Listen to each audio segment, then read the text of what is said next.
ោះឪពុកម្ដាយល្អយ៉ាងណាពួកគាត់មិនអាចនៅជាមួយអ្នកពេញមួយជីវិតបានទេទោះបីកូនល្អយ៉ាងណា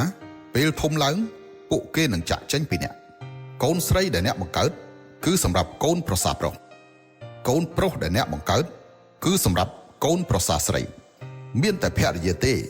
ដែលពិតជារបស់អ្នកជីវិតដែលនៅសេសសល់ចូលធ្វើល្អចំពោះភរិយាបានច្រើនព្រោះបន្តិចម្ដងអ្នកនឹងឃើញថាភរិយាគឺជាអ្នកដែលមើលថែអាហារ3ពេលរបស់អ្នក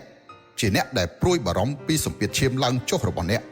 ជាអ្នកដែលរអ៊ូរទាំឲ្យអ្នកឈប់ជក់បារីឈប់ផឹកស្រាពេលអ្នកចាស់ដីលើក្រែភរិយាទេដែលជាអ្នកមិនចាក់ចេញហើយពិតជានៅជាមួយអ្នកដល់ចាស់ប្តីប្រពន្ធក្មេង